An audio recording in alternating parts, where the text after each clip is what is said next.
আসসালামু আলাইকুম। আপনারা সবাই কেমন আছেন?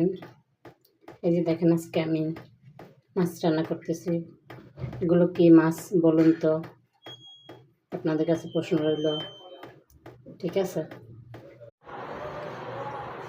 হ্যালো ডিয়ার, এই দেখেন আমি মাছটাকে ভালোভাবে ধুয়ে নিয়েছি। লেবু, লবণ, তারপর গরম পানি দিয়ে ভালো করে ধুয়ে নিয়ে মাছটাকে হলুদ আর লবণ মেখে নিলাম ভাজার জন্য। আর একটু ময়দা মেখে নেব সামান্য। এটা মেখে নিলে মাছটা অনেক ভাজার পরে টাইট থাকে, খেতেও মজা লাগে। ঠিক আছে, তাহলে দেখুন আমার মাছ রান্নার রেসিপি। এই দেখেন গাইস, আমি মাছটাকে ভেজে নিচ্ছি। আপনাদের কিন্তু এই মাছটার নাম বলতে হবে কী মাছ, ঠিক আছে? আপনাদের একটু কুলো দিয়ে দিই যে মাছটা একটু লাল টাইপের।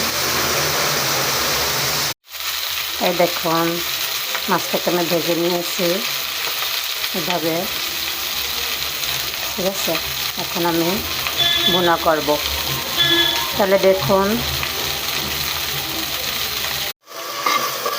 এই দেখেন বন্ধুরা, আমি মাছটা ভুনা করার জন্য আদা, পেঁয়াজ, রসুন বাটা দিয়ে কাঁচামরিচ কষে দিয়ে মশলাটা কষিয়ে নিয়ে এর ভিতরে দিয়ে দেবো হলুদের গুঁড়া, মরিচের গুঁড়া, জিরার গুঁড়া দিয়ে তারপর মাছটা ভুনা করব।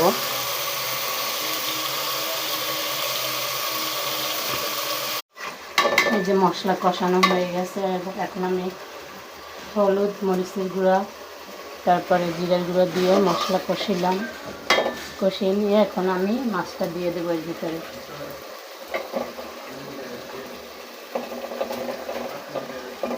এই যে মাছটা মশলার সাথে কষানো হয়ে গেছে, এখন আমি ঝোল দিয়ে দেবো। এই যে